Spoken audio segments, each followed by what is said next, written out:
You have a fence, maybe wood, maybe wire, maybe just a line of stones your neighbor put down before you moved in. It marks where your yard ends and someone else begins. You have walked past it 1,000 times without looking at it twice. You've leaned on it, painted it, complained about it, and never once really asked what it's actually for. It is one of the most boring objects you own. Here is the thing. Nobody ever asked you if you wanted a line drawn there. It was already drawn before you arrived. Somebody decided where it would go, and by the time you showed up, the line had become the most natural fact in the world, as if land had always come divided this way, as if a fence were simply what land does. 60 to 70 miles of fence. That is what a crowd of 3,000 people tore down by hand, in 7 days, in June of 1831. Not vandalism, not a riot for its own sake. A coordinated, week-long dismantling of state-built fencing across an English forest. That is the number I kept returning to. And the more I looked at it, the more the ordinary fence at the edge of my own yard began to feel different. I wasn't the only one who noticed, not even close. When I started asking around, I found the same quiet unease everywhere in family stories about land that used to be ours in some looser sense. In the way people say that used to be common land, about a golf course or a private estate, without knowing quite what they mean by it. In the odd, half-embarrassed feeling people describe when they realize they've never once asked who owned the land before it was owned the way it's owned now. Not a fringe feeling, not a historian's concern. A shared, never quite named sense that boundaries we now treat as eternal were, at some point, put there on purpose, by someone, for a reason nobody explained to us. How did fencing become so ordinary when it is, when you actually look at it, so strange? Here is what we've always been told. The old shared forests and pastures were wasted land, too many strips, too many stray animals, not enough food for a country whose cities were exploding in size. Fencing it off and handing it to organized farmers was the only way to feed everyone and build ships strong enough to protect the empire. And I want to be honest, that explanation is not nothing. It is reasonable. It rests on real evidence. England's population grew by 11 million people between 1750 and 1850. Serious agricultural improvers built real crop rotations, real yield increases, real reasons to consolidate scattered strips of farmland. Parliament backed it with real committee reports. The Board of Agriculture published real findings, year after year, insisting that fenced, individually managed land simply grew more food than land shared under old customary rules. None of that is invented. Most of it is true, as far as it goes. It accounts for almost everything. Almost.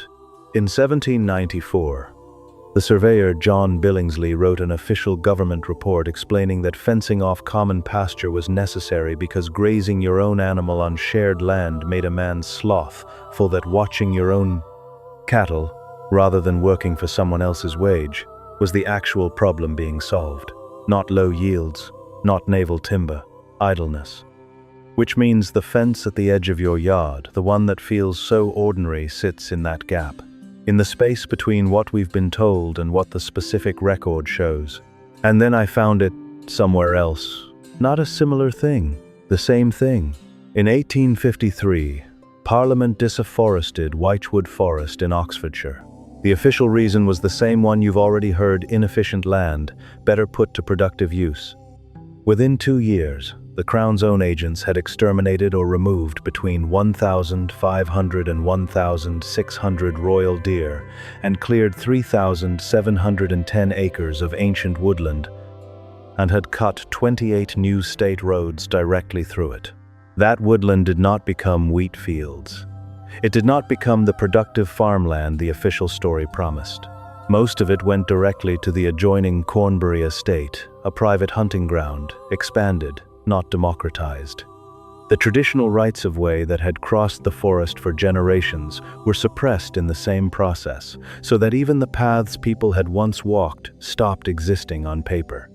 The Victoria County history records the whole sequence in flat administrative language, the kind of language that hides exactly how strange this is.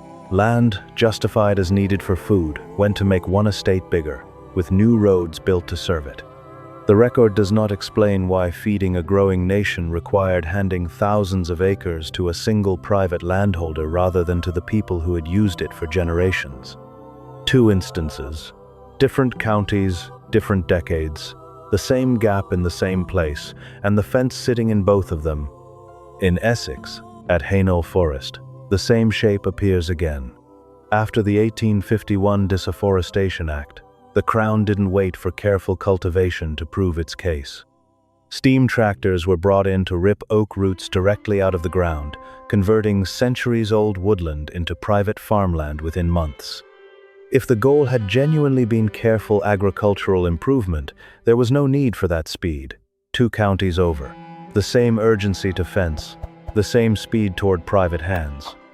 In Buckinghamshire, at Brill, inside what had been Burnwood Forest, the parish's poor were promised compensation for the common rights they lost: pasture, firewood, foraging. It was written into the enclosure agreements as a formal condition, the kind of clause meant to reassure anyone who asked whether the poor would be looked after. The Charity Commission's own 1,837 records show what they actually received: 181 acres, against thousands enclosed, and that land wasn't even handed to them directly. Trustees leased it to commercial farmers and used the rent to lower the tax bills of wealthier parish ratepayers, the same people who had benefited from the enclosure in the first place. 100 miles from Wychwood. Same silence about who the fence was actually for. In Dorset, at Gillingham Forest, the same commission recorded an even thinner allotment, 61 acres set aside for the poor, against an entire forest enclosed around them. The paperwork used the same reassuring language it used everywhere else. The acreage told a different story every time: another county, another gap. Not a coincidence pattern, a mechanism repeating itself. And back in Gloucestershire, at the Forest of Dean, the same event that opened this investigation sits inside the same chain.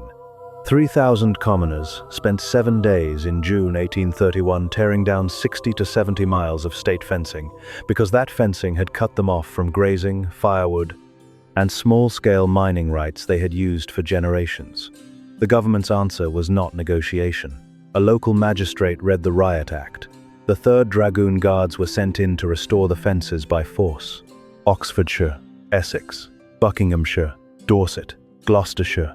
Different countries within the same country, different decades across a single century, the same specific thing missing from the same specific place in the record. A food production justification that never quite matches what actually happened to the land once it was fenced. This is not the shape of coincidence. Coincidence scatters. This clusters. And the fence is in every one of those places. Not metaphorically. The same style of enclosure bank, the same wooden post and rail line, the same earthwork ditch, built by the same class of surveyor under the same class of parliamentary act. In 5 counties that never had to coordinate with each other because each one was simply following the template Parliament had already written. You were not shown a local decision. You were shown a national system wearing 5 different local faces. Here is what the official explanation requires you to accept. Not as a conspiracy, as simple arithmetic. 5 different counties, over 4,000 separate parliamentary acts, passed across a full century, in a nation without telephones, without a national police force, without any single office that inspected every fence line personally, all producing the same outcome. Land justified as necessary for feeding the nation, that instead ends up shrinking common access, enlarging private estates, and criminalizing the exact subsistence activities poor rural families had relied on for generations. Over 4,000 acts, roughly 6.8 to 7 million acres. More than 1/5 of the entire land surface of England, redrawn, act by act, county by county, over 100 years with no single office, no single ministry, no single individual who oversaw the whole thing from start to finish, reaching the same result, county after county, without any of them needing to conspire, because the law itself was the coordination mechanism. I am not saying someone coordinated this in secret. I'm saying the coordination problem does not have a clean answer inside the official explanation.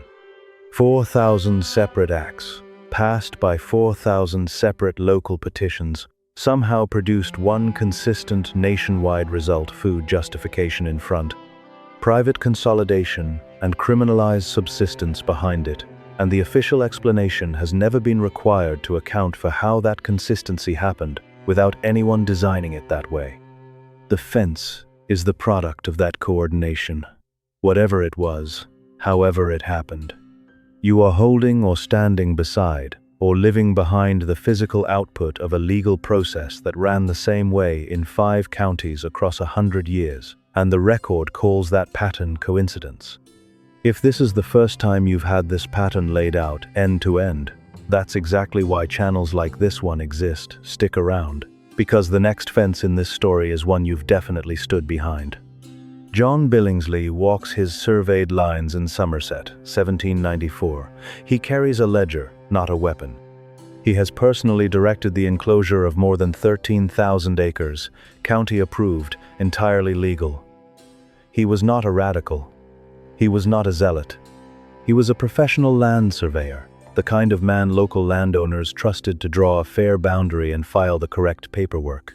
He was hired to make land more productive, and he did the job precisely as it was designed to be done.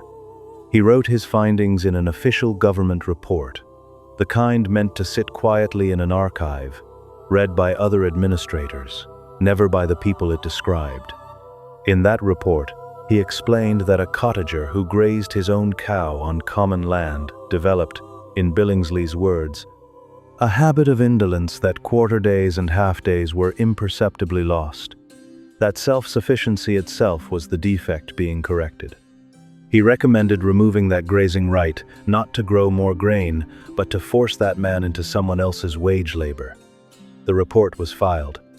Billingsley continued his career, respected, uncontroversial, exactly the kind of man history forgets. The Board of Agriculture published his findings as a model for other counties to follow. They were not making a decision, they were doing their job, and their job, done exactly as designed, produced enclosure lines that would remain unchanged across 5 counties for the next half-century. Billingsley did not know what he was part of. The record does not show that anyone told him he was writing the clearest surviving explanation of why fences like the one behind your house exist. That is either ordinary bureaucracy or the most important sentence in this entire investigation. The record cannot tell us which. I want to be honest with you about what I cannot prove, not as a disclaimer, as the most important thing I can say. I cannot prove that any single official who voted for any single Enclosure Act intended the outcome Billingsley described in writing. I cannot prove that the 4,000 separate parliamentary acts were centrally planned rather than independently locally motivated. I cannot prove that every fence built under these acts was built for labor control rather than genuine agricultural improvement. Some, almost certainly, were exactly what they claimed to be. Some enclosure did raise yields. Some enclosed land really was better farmed afterward than before. I am not asking you to discard that. I am asking you to notice that it doesn't explain the specific instances I've shown you, and it was never asked to. What I can show you is the pattern. What I cannot show you is the intent.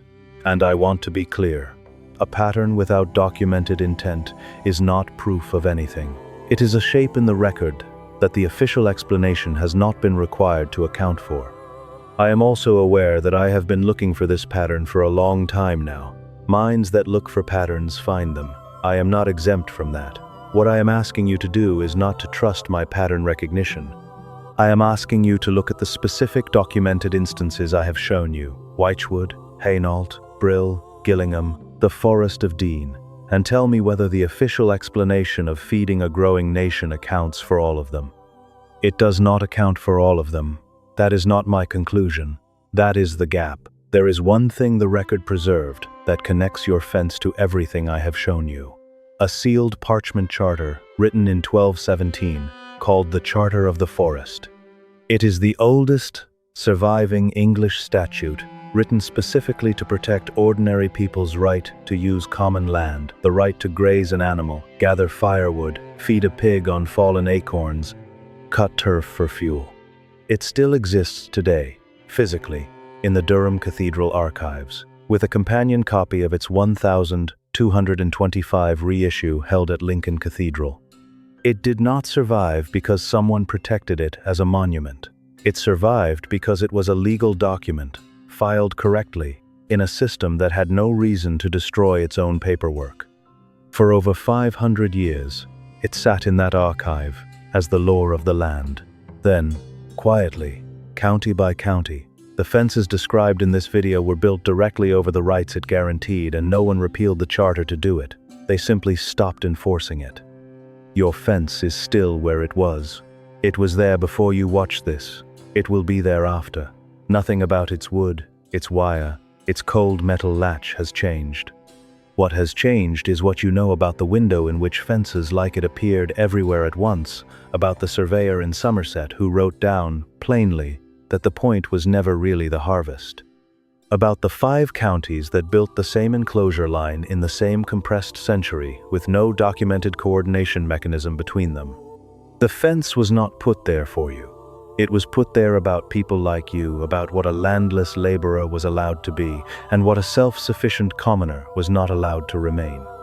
It had, in Billingsley's own words, a specific job to do, to turn a man who fed himself into a man who needed someone else's wage. The Charter of the Forest still exists, 800 years later, saying the opposite of what the fence says.